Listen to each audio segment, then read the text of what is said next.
Talk nerdy to me, tying the knot with an Amagami sister. So I watched this anime, Tying the Knot with an Amagami Sister, and it is kind of like every guy's dream come true in a way, kind of, and we'll see how it plays out. It was 24 episodes, I believe. It was a long season. So we have the main character, and I don't remember his name. I don't remember any of their names. But he is an orphan. He was in a orphanage or foster home or whatever, and his foster parent or whoever ran the orphanage set up this thing where he wants to go to school and he wants to become a doctor. So they set up this thing for him to go to this shrine with these Amagami sisters. So it's close to the school, the university. But he has to possibly marry one of them. And so it's kind of like this constant back and forth of like, well, do you want to be a doctor? Or do you want to be a priest and run the shrine with the Amagami sisters or an Amagami sister, right? And so, but there's also points where he's like, no, I want to do both, or I want to try to do both, because that's the thing is they push him away and then they pull him, it's just this constant push and pull, right?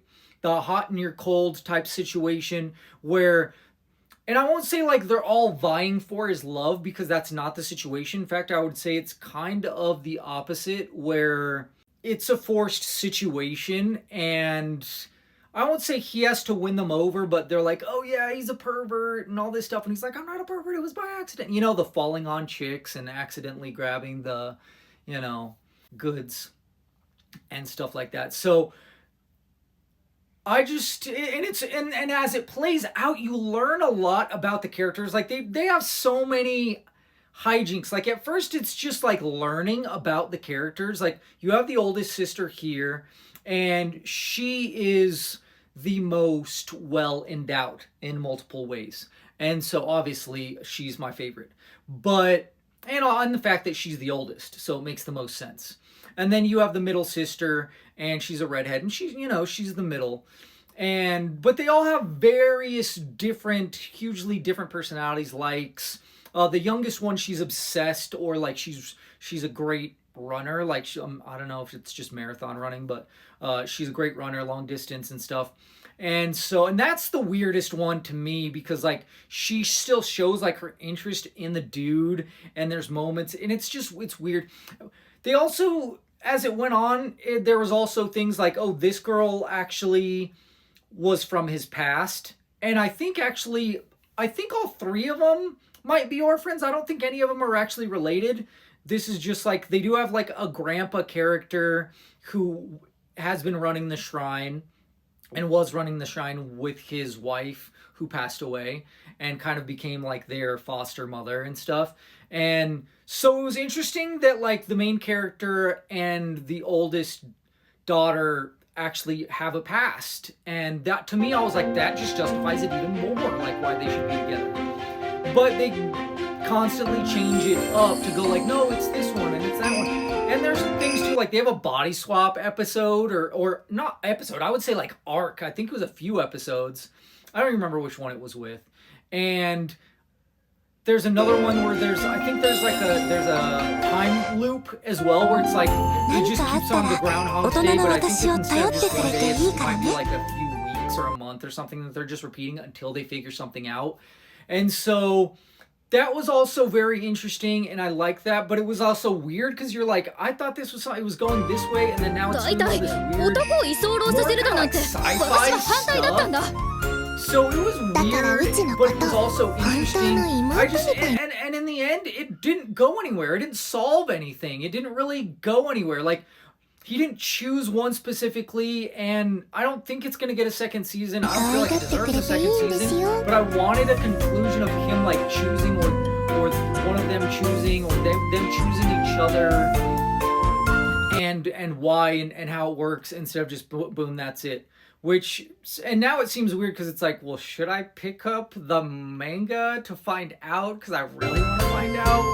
But it's kind of like a romance anime. But it's also like, because it's like you have just girls that are kind of trying to win you over and stuff in various kinds of way.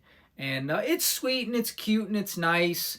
And, you know, it's not really, I wouldn't say it's very spicy. It might be a little naughty, like barely, but not really. You know, it's like, it's almost like more like accidental type stuff.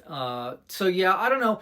Overall, it was okay, but it was obviously enough for me to keep going. I mostly just watched it in the background, dubbed, and that's why I was able to deal with it. I would not watch it subbed. Not that I have anything against sub, but you have to really pay attention and be, you know, sucked in by the anime. So that and the voicing, right? Because it's like, you know, English American voices are obviously more appealing to my ears, personally. So yeah, it was just okay. I mean, the animation was great, and it was all right. So it's definitely worth checking out. I don't care who you are, but it's definitely not a must-see, and it's not really a pass either. So check it out. Talk to me, tell me what you thought about it if you watched it, because I genuinely want to know. Give us a like, give us a comment, give us a subscribe. Check out our merch at TNTN the store, where you can find merch like this on sale with free shipping. And if you want this shirt, I will absolutely put it on the store for you. Anything you want, you tell me and I'll throw it on the store. 5% of any of our profit off our merch goes to a charity for the month, which is currently Prostate Cancer Foundation, as it is Prostate Cancer Awareness Month. So help us, help them by getting some sweet merch or donate directly to them on any social media. And follow us on all the social medias. Once we reach 500 subscribers, we're going to do a massive giveaway of comics, graphic novels, video games, and merch. Thank you for watching, my fellow nerds and amigos. Talk nerd to me.